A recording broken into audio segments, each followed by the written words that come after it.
She sent the text to the wrong number. A Korean Mafia boss replied, "Don't move. I'm coming." Angela Grayson's fingers trembled over the cracked screen. Her right arm cradled against her ribs like something already dead. The bathroom tiles pressed ice into her spine, but she barely felt it. All she felt was the wrongness, the unnatural angle of her wrist, the wet heat of blood seeping through her cardigan sleeve where the glass had torn skin. Derek's fist hammered against the door. "Angela, baby, open up. Let me see it. Let me help you."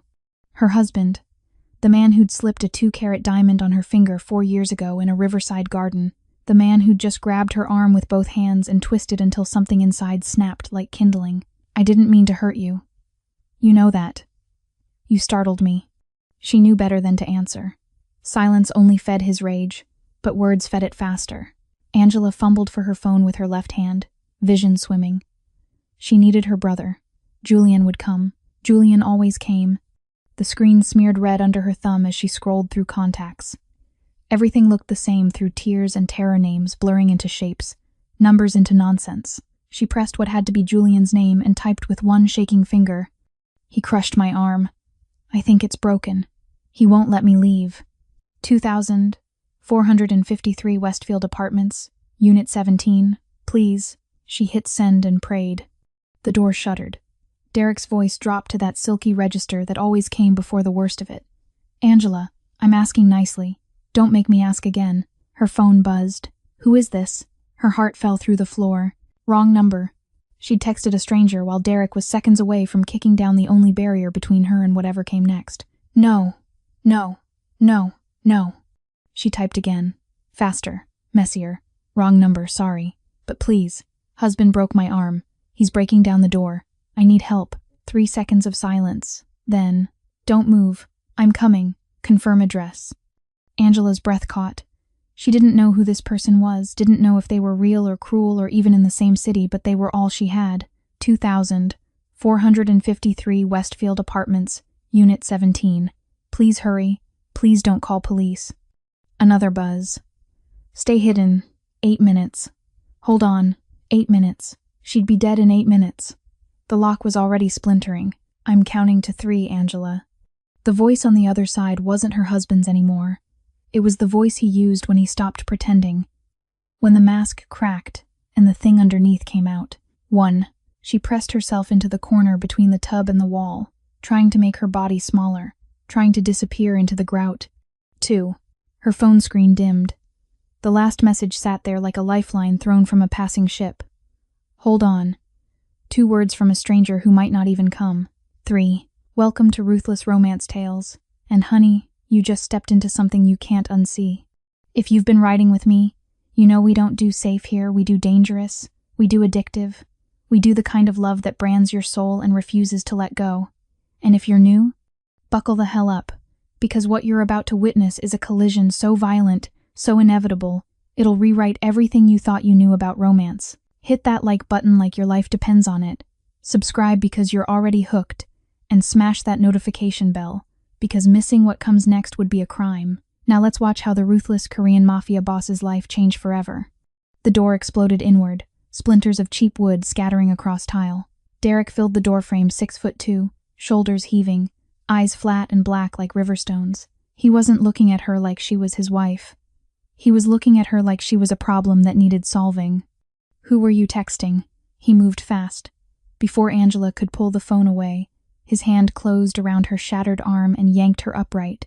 The pain was a living thing, white-hot, total, swallowing every thought except the scream that tore from her throat. Derek ripped the phone from her grip, scrolled through the messages. His face went rigid. "Who the hell is this? You calling someone? You think someone's coming for you? Wrong number," she gasped through the agony. "I was trying to text Julian." The slap came so hard her vision sparked. She tasted copper. "You think I'm stupid?"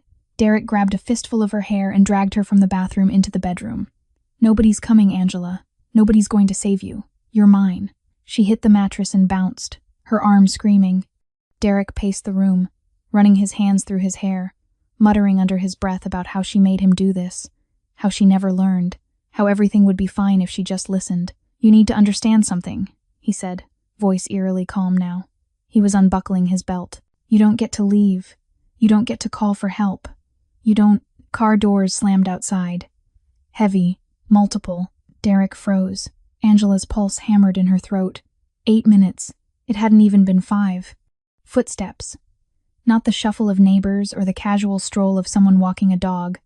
These were purposeful, climbing the exterior stairs to their second-floor apartment with the precision of soldiers moving toward an objective. Derek's hand went to the gun he kept in the nightstand.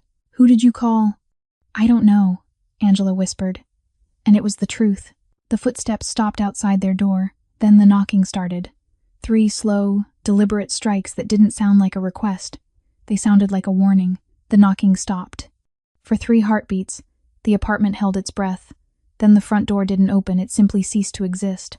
No splintering crash, no dramatic kick. One moment it was there, the next it was gone, removed from its hinges with surgical precision and set aside like it had never mattered at all. Derek's hand was already on the gun when the first man entered. He was silent as death, dressed in black tactical gear that absorbed light rather than reflected it. Then another, and another. They filled the doorway like shadows given form, but none of them moved toward the bedroom. They simply stood there, a wall of absolute stillness, waiting. Then he walked in. Lee Do-yoon didn't rush. He didn't need to. He moved through Angela's destroyed living room with the unhurried grace of a man who knew the world would wait for him. Charcoal suit, perfectly tailored, not a thread out of place despite the hour. His face was all sharp angles and cold beauty, the kind that made you forget to breathe until your lungs burned.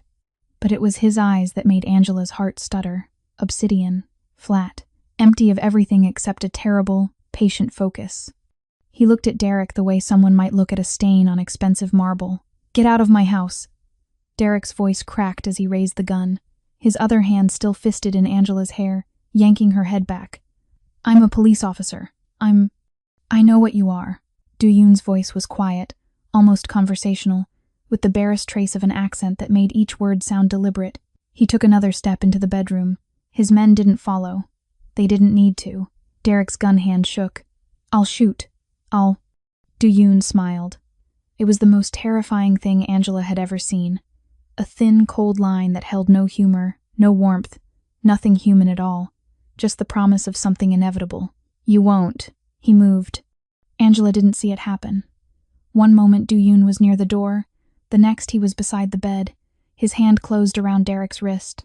There was a sound, wet, organic, wrong, and Derek's scream split the air. The gun clattered to the floor. Derek's hand hung at an unnatural angle, the same grotesque wrongness Angela had seen in her own arm just minutes before. Poetic justice delivered without a word. Derek crumpled, clutching his shattered wrist, his face gone gray with shock and pain. Do-yoon released him like he was discarding something distasteful, then turned to Angela. For the first time since entering, his expression shifted. Not softening, nothing about him was soft, but the flat emptiness in his eyes gained dimension. Recognition. Assessment. Something else she couldn't name. "Can you stand?" His voice dropped lower, meant only for her. Angela tried. Her legs wouldn't cooperate. The adrenaline that had kept her conscious was draining away, leaving nothing but pain and exhaustion and the dreamlike unreality of a Korean man in a $10,000 suit, standing in her bedroom at midnight because she'd texted the wrong number. Do-yoon didn't wait for an answer. He shrugged out of his coat, cashmere, midnight gray, still warm from his body, and draped it over her shoulders. The scent hit her immediately. Cedar and tobacco, expensive cologne, and something darker underneath. Gunpowder, maybe, or blood. The coat swallowed her, heavy and luxurious and completely incongruous with the horror of the last hour. He bent down, and Angela's breath caught as he slid one arm beneath her knees, the other around her back, lifting her as though she weighed nothing at all. She should have been terrified. This stranger, this man who'd just broken her husband's bones with casual efficiency, was carrying her out of her own apartment, but the fear that should have been there was drowned by something else entirely. Relief, exhaustion, and underneath it, barely acknowledged, the feeling of being held by someone who wasn't hurting her. Do-yoon's face was inches from hers. She could see the faint scar bisecting his left eyebrow, the way his jaw tensed as he adjusted his grip to avoid her injured arm. His breath was steady, controlled, while hers came in shallow gasps. "You're mine now," he whispered, so quiet Derek couldn't hear over his own sobbing. Not a question. Not a comfort. A statement of fact delivered with the certainty of a man who'd never been told no in his life. Angela should have protested, should have demanded answers, should have done anything except let this stranger carry her past his silent army of men, past her destroyed front door, past the life she'd known. But she didn't, because the monster holding her felt safer than the man she'd married. And that terrified her most of all. Angela woke to sunlight that shouldn't exist, not the gray, filtered light of her apartment windows with their view of the neighboring building's brick wall. This was pure, unobstructed morning pouring through floor-to-ceiling glass that stretched impossibly high. She blinked against the brightness, her mind struggling to reconcile the last thing she remembered Do-yoon's arms. The backseat of a car that smelled like leather and danger with the palace she'd woken up in, because that's what it was. A palace suspended in the sky. The bed beneath her was a cloud of silk sheets the color of champagne. Her right arm rested on a pillow, encased in something that looked more like aerospace engineering than a medical brace, sleek black carbon fiber with subtle LED indicators pulsing a soft blue. No pain. Whatever they'd given her had reduced the agony to a distant throb. She sat up slowly, her body protesting in a dozen places that had nothing to do with her arm. The room was enormous, all clean lines and expensive minimalism, white walls, dark wood, and those windows, God, those windows offering the city like a gift laid at her feet. 40 floors up, maybe more. High enough that the streets below looked like distant rivers of light, high enough that jumping wouldn't be quick. The thought came unbidden, unwelcome. Angela pushed it away and stood, testing her legs. Her feet met heated marble, and she realized she was wearing silk pajamas she'd never seen before. Black, perfectly fitted. Someone had changed her clothes while she slept. The intimacy of that violation should have terrified her, but it was swallowed by a larger, more pressing question. Where the hell was she? She found a door, black lacquered wood with no visible handle, and pressed her palm against it. It slid open with a whisper, revealing a hallway that belonged in an architectural magazine. She moved through it, her bare feet silent, following the sound of, was that water? A fountain? The hallway opened into a living space that stole what was left of her breath. The penthouse stretched out like a temple to wealth and power. Everything was monochrome elegance, from the low-slung leather furniture to the abstract art that probably cost more than her entire life. But it was the view that held her captive, a 360-degree panorama of the city waking up beneath her. Beautiful, isn't it? Angela spun. A man stood near the entrance, tall, broad-shouldered, wearing a suit that marked him as one of Do-yoon's. His face was professionally blank, but his body blocked the only visible exit. I need to leave. Her voice came out steadier than she felt. I'm afraid that's not possible, Miss Grayson. Miss Grayson. Not Mrs. The absence of Derek's last name felt like freedom and imprisonment braided together. You can't keep me here. She moved toward him anyway, testing. He didn't shift, didn't reach for a weapon. He simply existed as an immovable barrier, polite and absolute. You should sit down. It wasn't a suggestion. Mr. Lee will want to speak with you. I don't care what Mr. Lee wants. You care very much what I want. The voice came from behind her, and Angela's heart performed some complicated acrobatics that left her breathless. She turned to find Do-yoon emerging from a doorway she hadn't noticed, a glass of tea in his hand. He wore different clothes, charcoal slacks, a black shirt with the sleeves rolled to his elbows, exposing forearms corded with muscle and decorated with ink that disappeared beneath the fabric. He looked less like a businessman and more like what he actually was. Dangerous. Your arm. He gestured with the tea, those obsidian eyes tracking her with unnerving focus. The surgeon says you'll regain full mobility in 6 weeks. Earlier, if you're disciplined with physical therapy, you had no right. I had every right.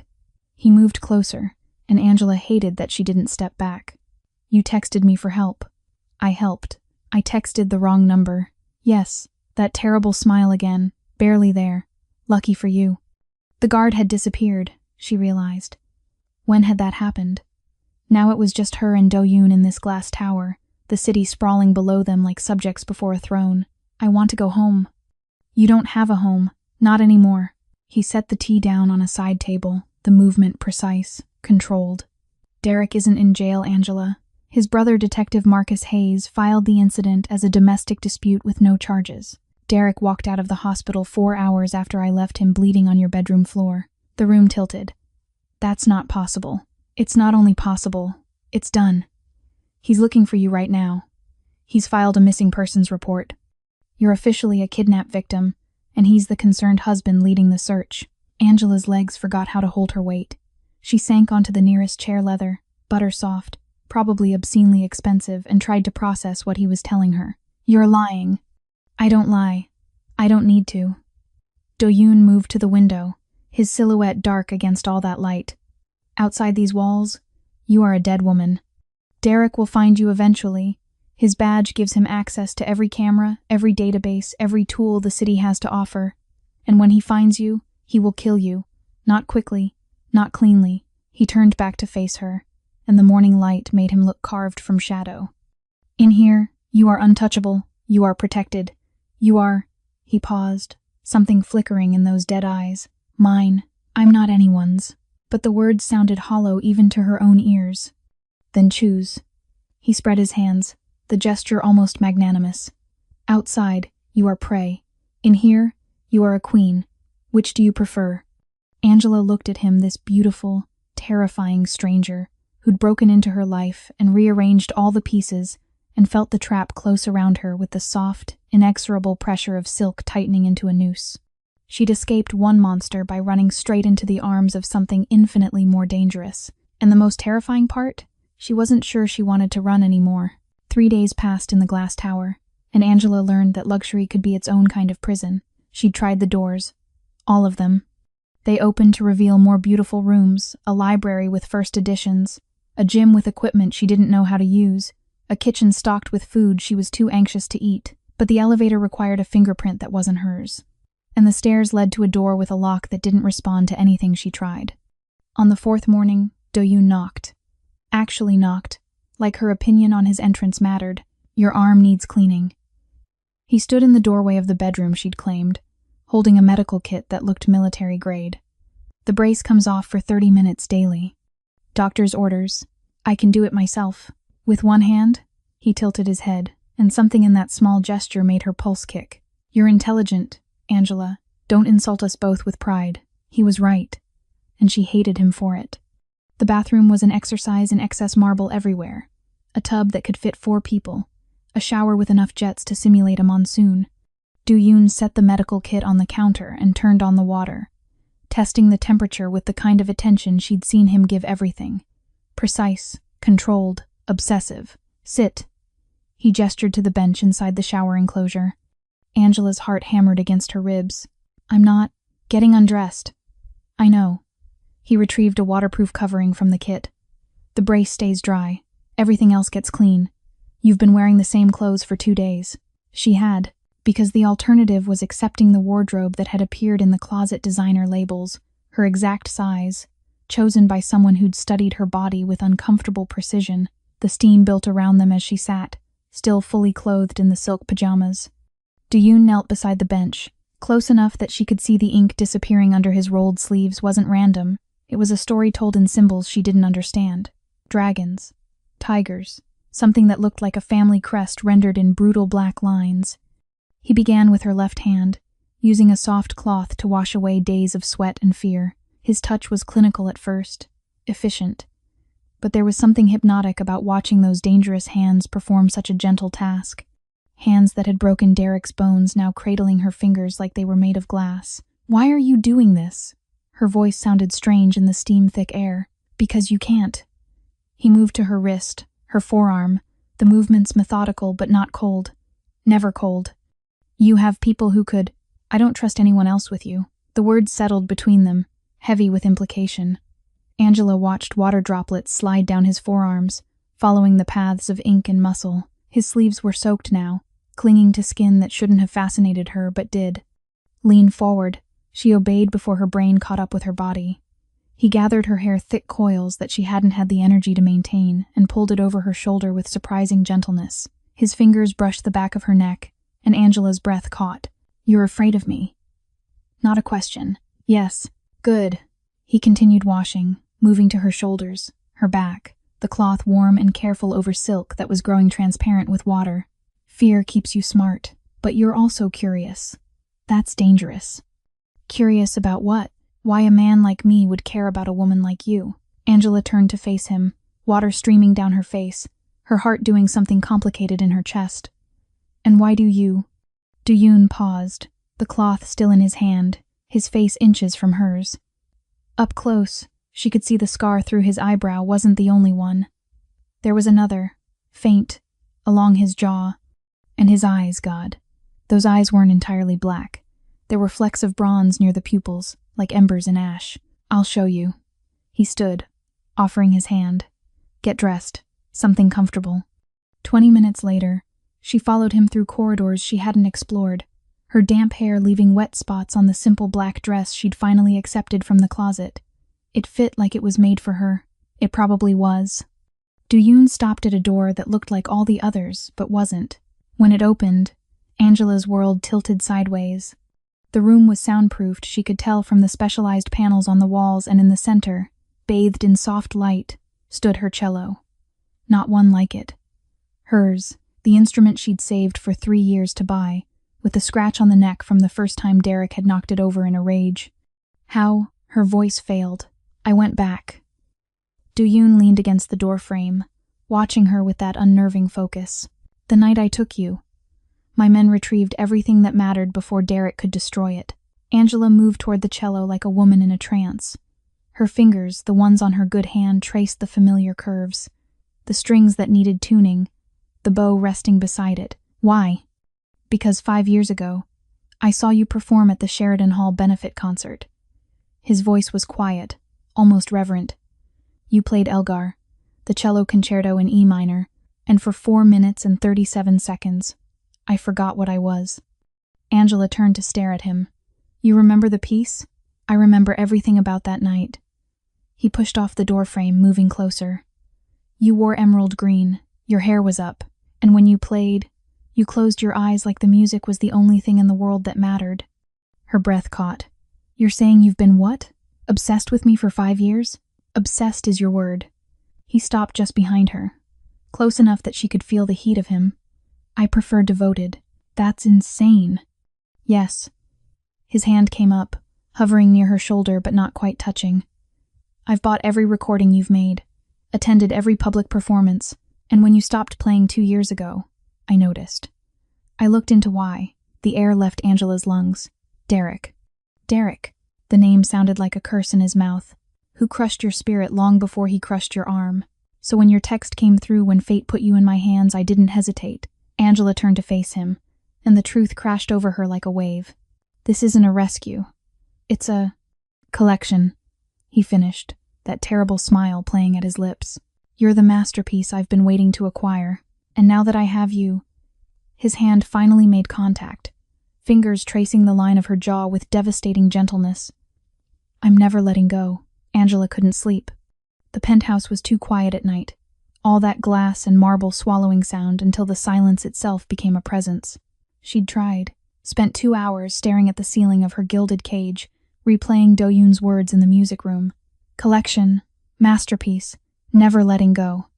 She should have been terrified. She was terrified, but underneath the fear lived something else. Something dark and magnetic that made her skin feel too tight, made her wonder what his hands would feel like without the gentleness, without the restraint.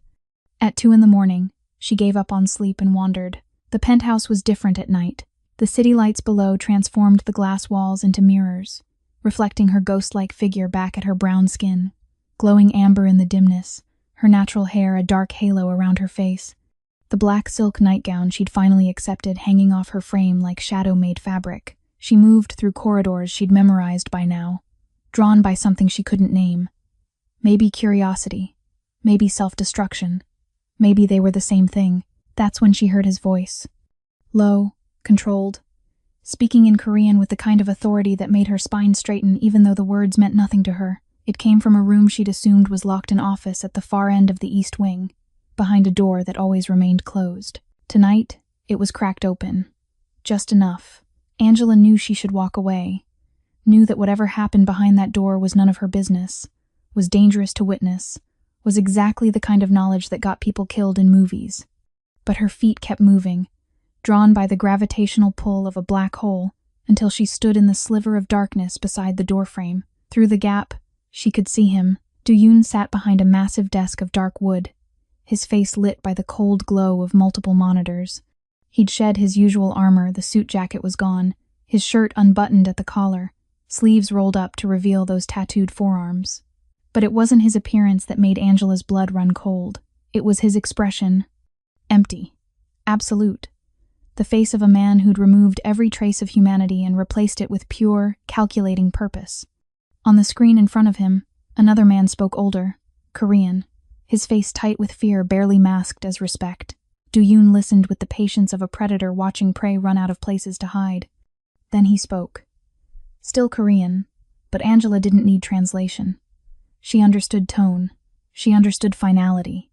Do-yoon's hand moved across a tablet, his finger signing something with the casual efficiency of a man approving a lunch order. Except she knew God.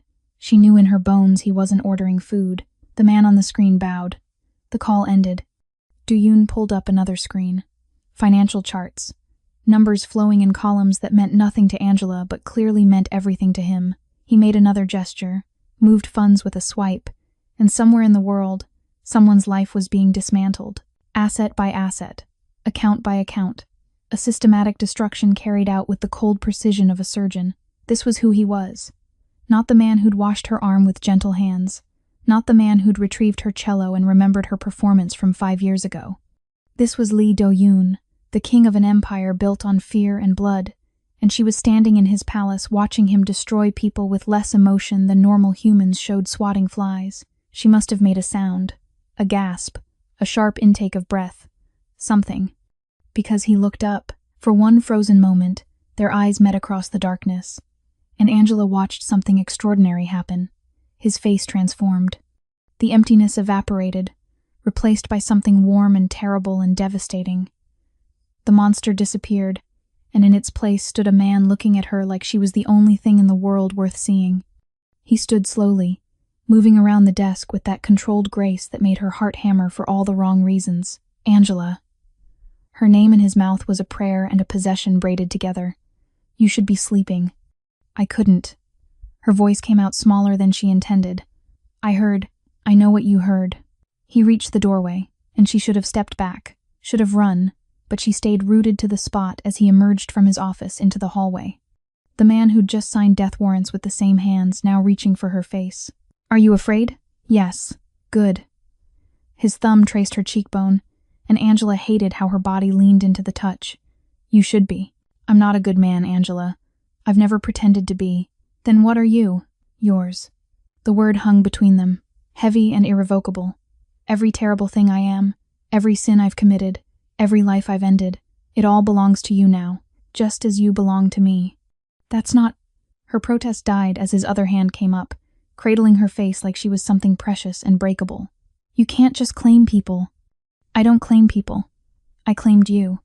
5 years ago, watching you play with your eyes closed and your soul on fire. You just didn't know it yet. The confession should have sounded insane. It was insane. But standing there in the dark hallway with his hands on her face and his eyes burning into hers, Angela felt something inside her shift. Some fundamental understanding that she'd been running toward this moment since the night she'd sent that text. Maybe longer. The things I do, he continued, his voice dropping to something raw and honest. The decisions I make, they keep empires running. They keep you safe. They keep you here. With me, where you belong. I don't belong to anyone. Keep telling yourself that. He leaned closer, his breath warm against her lips, his scent cedar and tobacco and danger surrounding her completely. But we both know it's a lie. You felt it in the music room. You're feeling it now. This thing between us, it was inevitable the moment you walked onto that stage 5 years ago. Angela's hands came up, intending to push him away. Instead, they fisted in his shirt, pulling him closer even as her mind screamed at her to run. You're a monster. Yes. His forehead pressed against hers, and the intimacy of it stole her breath. But I'm your monster. And you, Angela Grayson, are my salvation and my damnation wrapped in brown skin and music. She kissed him, or he kissed her. Later, she wouldn't be able to say who moved first. The kiss ended because Angela's new phone, the one Do-yoon had given her, untraceable, encrypted, supposedly safe, vibrated against the nightstand in her room. She pulled away from him, breathless and shaking, her lips still burning from the press of his mouth. Do-yoon let her go, but his eyes tracked her like a predator watching prey decide whether to run. It's 3 a.m, she said, more to herself than him. Who would? The screen lit up, unknown number, and beneath it, a photo that made her blood turn to ice. Julian, her brother, bound to a chair in what looked like a warehouse. His face bruised, terror stark in his eyes. And standing behind him, just visible in the frame's edge, was Derek's unmistakable silhouette. The message came through a second later. Come alone or he dies. You have 2 hours. I'll send the address. Angela's world tilted. The phone slipped from her hand, but Do-yoon caught it before it hit the floor, his movements liquid fast. He studied the screen, his expression shifting back to that terrible emptiness she'd seen in his office. No. His voice was flat. Final. That's my brother. Angela lunged for the phone, but he held it out of reach with insulting ease. He has Julian. You have to do nothing. Do-yoon pocketed the phone. This is a trap. A obvious, desperate trap. I don't care. Her voice cracked, hysteria creeping in at the edges. That's my brother, Do-yoon, my family. The only family I have left. If Derek hurts him because of me, then Derek dies. Simple, certain. But you don't go anywhere. Angela tried to push past him. He caught her wrist, the good one, and held her in place with enough pressure to stop her but not enough to hurt. The restraint was somehow worse than force would have been. Let me go. No, he'll kill Julian. He won't. Do-yoon pulled her closer, his free hand coming up to grip her chin, forcing her to meet his eyes. Because Derek needs leverage. The moment your brother dies, he loses his only card. He's not stupid enough to throw that away. You don't know that. You can't. I know men like him. I've killed men like him. The words were matter-of-fact, clinical. He wants you to panic, to run to him, to give him exactly what he wants because you're terrified and emotional and not thinking clearly. Then what do I do? The question came out broken, desperate. Just let my brother sit there, tied up, waiting to die? No. Do-yoon released her chin but didn't let go of her wrist. You let me handle it. I have people. I don't want your people. Angela yanked against his grip, futile as fighting a steel cable. I want my brother safe. I want this to be over. She broke. Just shattered. 2 weeks of terror and pain and confusion and impossible desire came crashing down. And suddenly she was sobbing against Do-yoon's chest while he held her, his arms a cage and a sanctuary at once. I know, he murmured against her hair. I know. They stood like that for a long moment, her crying, him holding her until Angela's tears ran dry, and something harder took their place. She pulled back, wiping her face with her good hand. Teach me. Do-yoon's eyes narrowed. Teach you what? How to fight back? How to... She gestured helplessly. Whatever it is you do. I can't just be helpless. I can't just wait and hope. If Derek comes for me, I need to be ready. Something flickered across his face. Approval, maybe. Or satisfaction that she was finally seeing the world the way he did. Brutal, unforgiving, survival of the most ruthless. Now? Now. He studied her for a long moment, then nodded once. Come with me. He led her to a room she hadn't seen before, smaller, lined with weapons displayed like art, blades of every size, some ceremonial, some clearly functional. Do-yoon selected one, a small knife with a black handle, deceptively simple. A blade is intimate, he said, turning back to her. More intimate than a gun. You have to be close. You have to be committed. There's no taking it back once you start. He moved behind her, and Angela's breath hitched as his body aligned with hers, his chest against her back, his arms coming around to guide her hands. The knife felt foreign in her palm, cold and purposeful. Your instinct will be to slash. His breath was warm against her neck, raising goose hairs down her spine. That's wrong. You thrust. Up and in. Here. His hand guided hers to his own ribs, showing her the vulnerable spots on his body with disturbing casualness. Or here. He moved her hand higher, to his throat. Quick, decisive. No hesitation. I can't. You can. His other hand splayed across her stomach, holding her against him.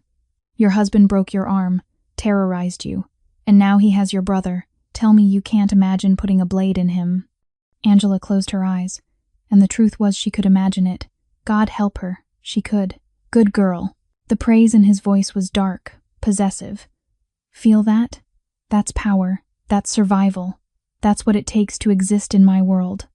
He adjusted her grip, his fingers warm and calloused over hers. Again. Show me. She thrust forward, the movement clumsy but committed. He corrected her angle, his hands patient and sure, his body a solid presence behind hers. Again. She did it again. And again. Each repetition smoother, more natural, until the blade felt less like a foreign object and more like an extension of her will. Now faster. His voice dropped lower, intimate and commanding at once. Don't think, just react. She thrust, and he caught her wrist mid-strike, spinning her around so fast she gasped. Suddenly they were face to face, the blade between them, her pulse hammering in her throat. Your enemy won't wait for you to be ready, Do-yoon said softly. Neither will I. He released her wrist, and Angela realized she was still holding the knife, pointed at his chest. One push. That's all it would take. Do it, he challenged. If you really want to leave, if you really think you can save your brother alone, put the blade in me and walk out. I won't stop you. They stood frozen, the knife between them like a terrible choice made physical. Angela's hand shook. Then she lowered the blade. Do-yoon's smile was slow, triumphant, devastating. That's what I thought. He took the knife from her nerveless fingers and set it aside. Your brother will be fine. I'll have him extracted before dawn. But you, he cupped her face, his thumb tracing her lower lip. You stay here, with me, where you belong. I hate you, she whispered. No. His forehead pressed against hers. You hate that you don't. Julian was returned unharmed 6 hours later, delivered to a safe house with no memory of who'd rescued him. Do-yoon's men had been surgical in and out before Derek even knew his leverage had vanished. But the message was clear. Derek was desperate, sloppy, running out of moves. That's when Do-yoon proposed the trap. A charity gala, he said over breakfast 3 days later, as casual as if he were suggesting a movie. The Riverside Foundation's annual benefit. Black tie, cameras everywhere, the city's elite. You'll perform. Angela's coffee cup froze halfway to her lips. I haven't played in public in 2 years. I know. His eyes held that familiar intensity, the look that said he'd already decided and was simply allowing her to catch up, which makes your return even more newsworthy. Every media outlet will cover it. Every social platform will stream it, including the ones Derek monitors obsessively. You want to use me as bait. Not a question. I want to use you as a queen making her first public appearance. He leaned back in his chair, immaculate as always in a slate gray suit that probably cost more than her childhood home. Derek can't touch you in a room full of witnesses and cameras, but he won't be able to stay away either. His ego won't allow it. He needs to see you, to remind himself you're his property that got away. And then what? Then we end this. Simple, final, terrifying. The gala was in 4 days. Do-yoon gave her access to the music room without restriction, and Angela spent every waking hour relearning how to make her injured arm cooperate. The brace had come off, but the muscles were weak, the tendons still healing. Every note was a negotiation between will and limitation. Do-yoon watched her practice. He never interrupted, just sat in the corner with his laptop, conducting his empire while she fought with her cello. Sometimes she'd catch him staring, his expression unreadable, and the air would thicken with unspoken words. On the night before the gala, he came to her room with a garment bag. Tomorrow you'll need armor, he said, laying it on the bed. Open it. The gown inside stole her breath. Deep crimson, not bright red, but something darker, richer, the color of wine or dried roses or blood in low light. The fabric was liquid silk that caught the light like water, with a neckline that would bare her shoulders and a slit that would reveal leg with every step. It was a weapon disguised as clothing. It's perfect, she whispered. I know. He produced a jewelry box, small and black. One more thing. The necklace inside was deceptively simple, a thin platinum chain with a single red stone that matched the dress exactly. Beautiful, elegant, innocent. GPS tracker in the clasp, Do-yoon explained, lifting it from the box. Microphone in the stone. I'll hear everything, see everything through the venue's cameras. If Derek gets within 10 feet of you, I'll know. He moved behind her, and Angela's pulse kicked as his fingers brushed her neck, fastening the chain. His breath was warm against her skin, his presence overwhelming in the intimate space. You'll be magnificent tomorrow, he murmured. Everyone will see what I've known for 5 years. That you're not a victim, you're a force of nature. Angela turned to face him, and the intensity in his eyes made her dizzy. What if I freeze? What if I see him and I can't? You won't freeze. His hands framed her face with devastating gentleness.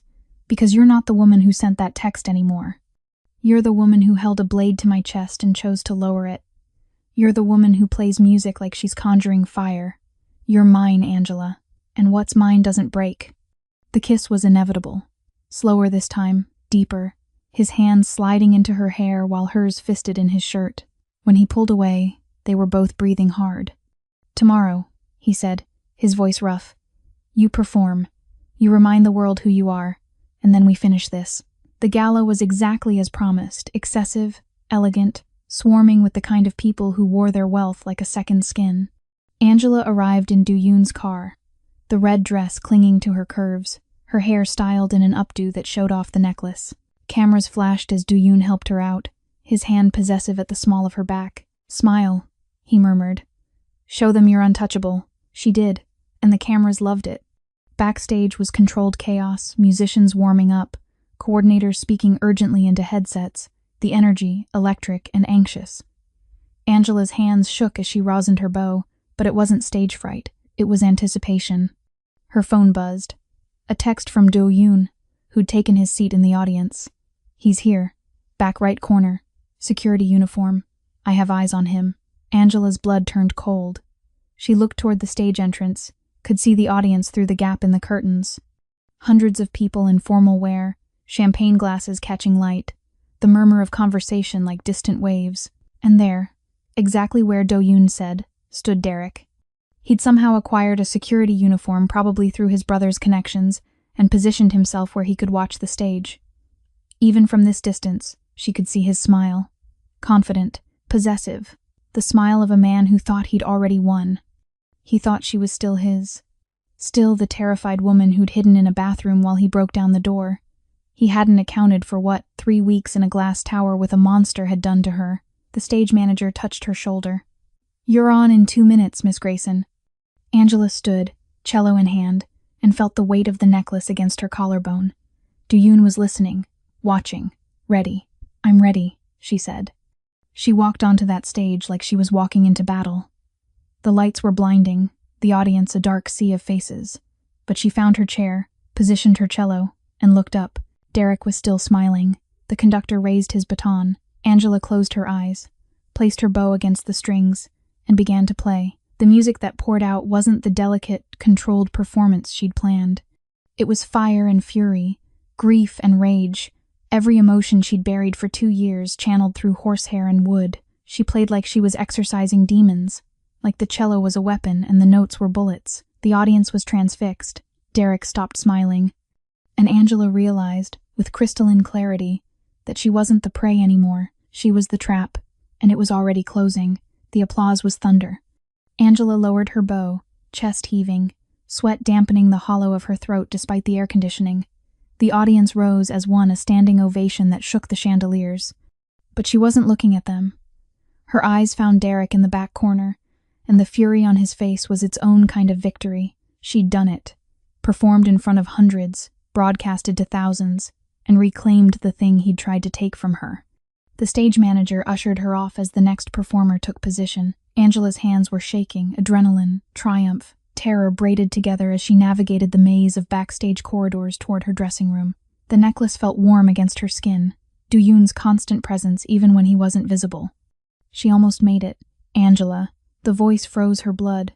She spun, and Derek was there, having somehow bypassed security, the uniform giving him access he shouldn't have had. He looked different, thinner, eyes wild, the veneer of control completely stripped away. You really thought you could run from me?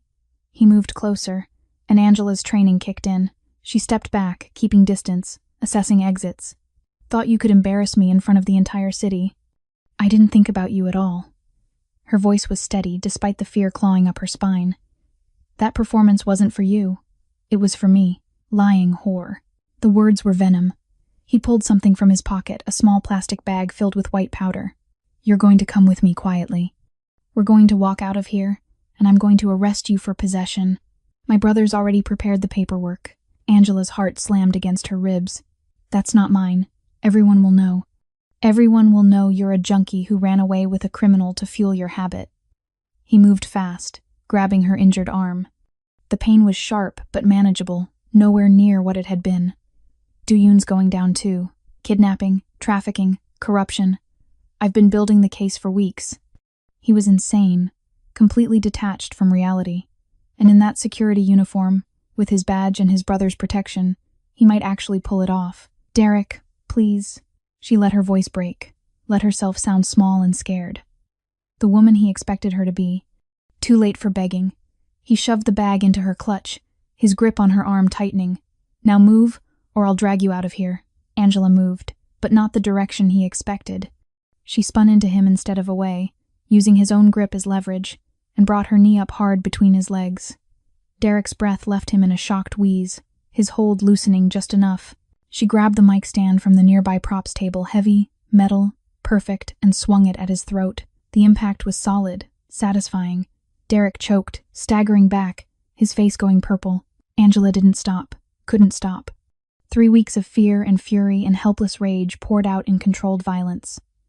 She struck again, this time his wrist, the one holding her, and something in it gave with a crack that echoed Do-yoon's own justice. Derek dropped to his knees, gasping, You can't. I already did. Angela's voice was cold, foreign to her own ears. She reached into her dress, the slit that had seemed purely aesthetic, actually concealed a sheath and pulled out the blade Do-yoon had trained her with. Small, deadly, perfectly balanced. She pressed it against Derek's throat, right where Do-yoon had taught her. Quick, decisive, no hesitation. Give me one reason, she whispered, why I shouldn't end this right now. Derek's eyes went wide with genuine terror. You won't. You're not a killer. You're changed. The blade pressed harder, drawing a thin line of red. You made sure of that.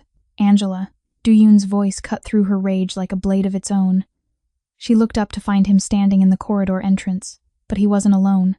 Behind him stood Police Commissioner Martinez, 2 FBI agents she recognized from the news, and most devastating of all 3 camera crews with their equipment already rolling. Step back, Do-yoon said softly. Let them see what he tried to do. Angela looked down at Derek, then at the cameras now broadcasting everything, the bag of powder that had fallen from her clutch. Derek in his stolen security uniform, on his knees, her blade at his throat. She stepped back. Derek tried to stand, tried to run, but Do-yoon moved with that terrible speed and grace, planting a hand on his shoulder that drove him back down. Not violent, just absolutely, undeniably final. Derek Grayson. Commissioner Martinez stepped forward, handcuffs already out. You're under arrest for assault, kidnapping, evidence tampering, and about 15 other charges we're still tallying. This is insane, Derek's voice cracked. She's the criminal. She's with him. He gestured wildly at Do-yoon. He's a monster. Everyone knows. Everyone knows, Do-yoon interrupted quietly, that you broke your wife's arm, that you used your position as an officer to cover it up, that you kidnapped her brother, that you just attempted to frame her for drug possession, using evidence you planted. He leaned down, his voice dropping to something only Derek could hear. And everyone's watching. Derek's face went gray as he realized what had happened. The microphone in Angela's necklace. The cameras positioned perfectly. This entire confrontation had been broadcast live to the gala screens, recorded for every news outlet in the city. He'd been set up, perfectly, ruthlessly, completely. The FBI agents moved in, hauling Derek to his feet. As they led him away, Do-yoon stepped close enough to whisper something in Derek's ear that made what little color remained drain from his face. Angela didn't need to hear the words. She understood their meaning in the way Derek's legs nearly gave out, in the way his eyes went wide with the knowledge of what waited for him. Do-yoon had promised he wouldn't make it to the precinct, and Lee Do-yoon never broke his promises. The cameras stopped rolling. The FBI agents disappeared with their prize. Commissioner Martinez shook Do-yoon's hand with the familiarity of men who'd done business before. And Angela stood there in her blood-red dress, a blade still in her hand, and realized she'd just crossed a line there was no coming back from. Do-yoon turned to her, and the pride in his eyes was devastating. Beautiful, he said simply. He meant the performance, the trap, the way she'd fought back. He meant all of it. Is it over? Her voice sounded small in the sudden quiet. Almost. He took the blade from her hand, wiped it clean on his handkerchief, and tucked it away. There's one more thing you need to do. What? Come back on stage. He offered his hand. Take your second bow. Show them you're not a victim anymore. Angela looked at his outstretched hand, scarred, tattooed, deadly, and somehow the safest thing she'd ever known. She took it. The second bow was shorter. Angela walked onto that stage with Do-yoon's hand at the small of her back, and when the audience saw them together, the applause shifted into something else. Recognition, understanding, the unspoken acknowledgement that they'd all witnessed something that changed the narrative. She wasn't the victim who'd escaped. She was the queen who'd executed justice. But as soon as they left the venue, as Do-yoon's car pulled away from the flashing cameras and shouted questions, Angela started shaking. It began in her hands, then spread through her entire body, violent tremors she couldn't control. I almost killed him. Her voice sounded foreign, hollow. I had the blade at his throat, and I wanted to. God, Do-yoon, I wanted to. I know. He pulled her against him, and she went, burying her face in his shoulder while the city lights blurred past the tinted windows. But you didn't. You chose control. That's what separates us from men like him. Is he really gone? She pulled back enough to see his face. Tell me the truth. Do-yoon's expression was answer enough. That careful emptiness, the one he wore when discussing business. Derek Grayson was involved in a transport accident approximately 43 minutes ago. The van carrying him to county jail was struck by a vehicle that fled the scene. There were no survivors among the prisoners. Angela should have felt horror, should have felt guilt or remorse or some shred of humanity at the news of a man's death.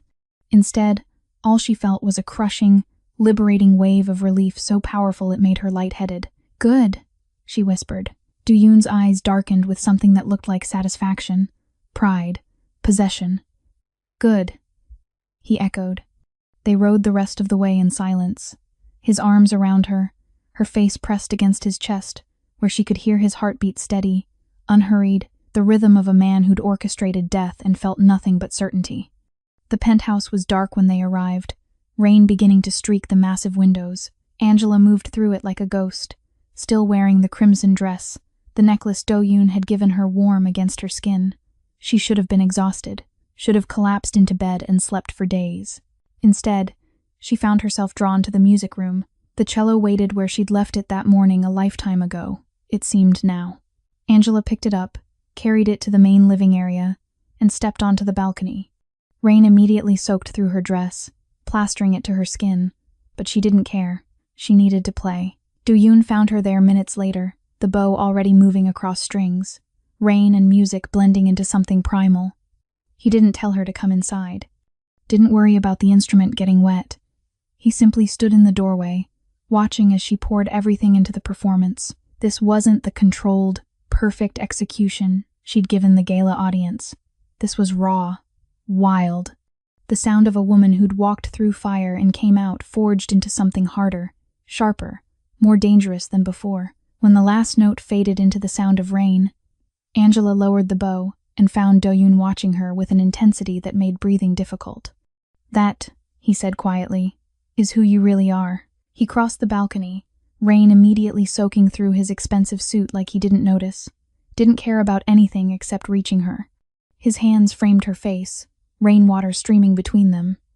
And Angela had never felt more alive. I need you to understand something, Do-yoon said, his voice barely audible over the storm. This isn't temporary. This isn't me protecting you until the danger passes. This is forever. Forever is a long time for a man like you. Her hands came up to grip his wrists, feeling his pulse strong and steady beneath her fingers. Then it's fortunate, he murmured, that I'm a patient man. He released her face only to reach into his jacket pocket, producing a small box that somehow remained dry despite the rain. I'm not asking you to marry me because you need protection. I'm asking because I've wanted you since the moment I saw you play 5 years ago, and having you in my life these past weeks has only confirmed what I already knew. He opened the box. The ring inside was stunning, a black diamond surrounded by smaller red stones. Set in platinum. Dark, beautiful, absolutely perfect. I'm not offering you safety, Angela. I'm offering you vengeance and devotion. Empire and equality. A life where you never have to be afraid again, because everyone who even thinks about hurting you will have to go through me first. His eyes held hers, unflinching. I'm offering you everything I am, monster, king, killer, yours. All of it. Angela looked at the ring, then at the man holding it. The man who'd broken into her life and rearranged every piece, who'd taught her to fight back, who'd orchestrated Derek's death with the same casual efficiency he brought to everything else. The man who'd saved her not because she needed saving, but because he'd wanted her for years and finally had an excuse to take what he'd been denied. It should have terrified her. It didn't. Yes. The word came out certain, powerful, irrevocable. Do-yoon's smile was devastating. He slid the ring onto her finger, a perfect fit, because of course he'd known her size, and pulled her into a kiss that tasted like rain and victory and dark promises that would take a lifetime to fulfill. They went inside eventually, dripping water across expensive floors, leaving a trail of wet clothes toward the bedroom. The cello remained on the balcony, rain streaming down its curves, a silent witness to the moment Angela Grayson chose to stop running and start ruling. Morning came with gray light and the buzz of Do-yoon's phone. He answered it still in bed, Angela curled against his side, her head on his chest, the black diamond catching the dim light. "Turn on the news," his associate said. "Channel 7.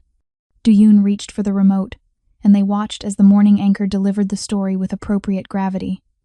Transport accident, tragic loss of life. Derek Grayson among the casualties, along with 2 other prisoners and the driver. Investigation pending, but early reports suggested mechanical failure. No mention of foul play, no suspicion, just another unfortunate accident in a city full of them. Angela reached over and turned off the TV. "Any regrets?" Do-yoon asked quietly. She looked at him, this beautiful, terrifying man who'd destroyed her husband to claim her, and felt nothing but certainty. "None." "Good." He pulled her closer, his lips against her temple. "Because you're mine now, Angela. Completely. Irrevocably. Forever. I know." She tilted her face up to kiss him, slow and deep and full of dark promises. "And you're mine." Outside, the rain had stopped. The city spread below them, washed clean, full of new possibilities. And in a penthouse high above it all, a queen learned to love her monster.